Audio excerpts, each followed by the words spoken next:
O quadrilátero ABCD é um retângulo e os pontos E, F e G dividem a base AB em 4 partes iguais. Assim, determine a razão entre a área do triângulo CFG e a área do retângulo.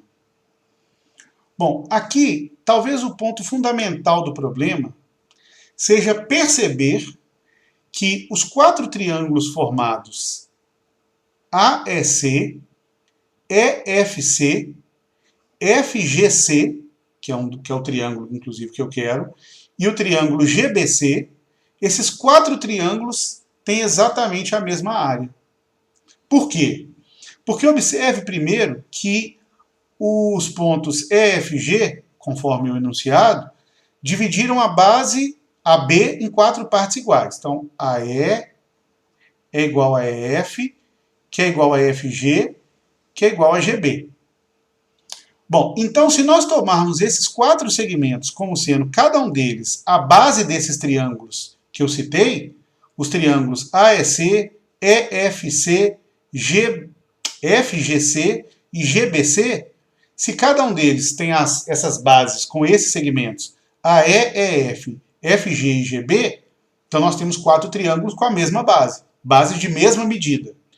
E a altura desses triângulos é a distância entre o vértice oposto à base, em todos eles o vértice oposto é o ponto C, a altura vai ser a distância entre esse vértice e a base. Então, se nós tomarmos no triângulo GBC, a altura vai ser exatamente BC, porque forma aqui um ângulo de 90, inclusive. A BCD é um retângulo, então esse ângulo é reto. Então, esse segmento BC é justamente a altura.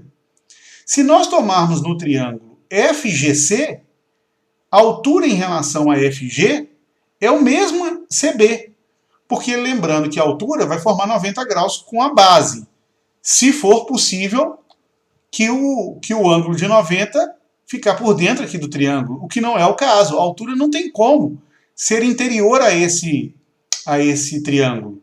Não vai formar 90 graus em nenhum ponto.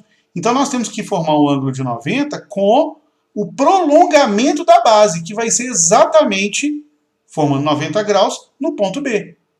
Então quer dizer que a altura do triângulo FGC é exatamente esse segmento BC.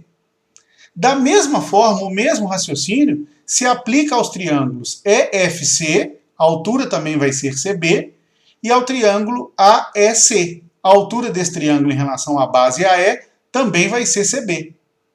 Então, esses 4 triângulos, eles têm as bases com a mesma medida e eles têm todos a mesma altura. Ora, triângulos de mesma base e mesma altura têm, consequentemente, a mesma área, uma vez que a área é o produto da base com a altura dividido por 2.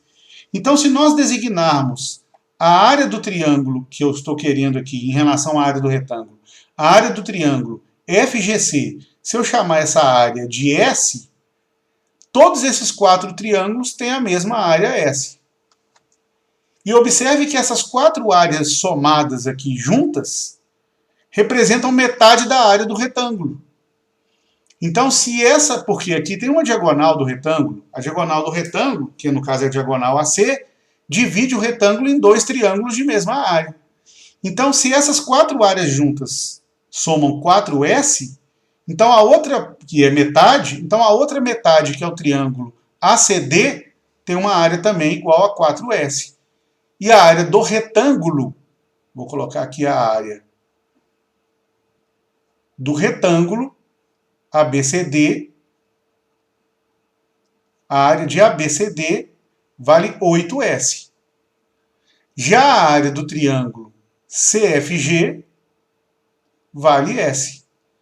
E aí S em relação a 8S, então S dividido por 8S, então essa área vale, a área do triângulo, é 1/8 da área do retângulo.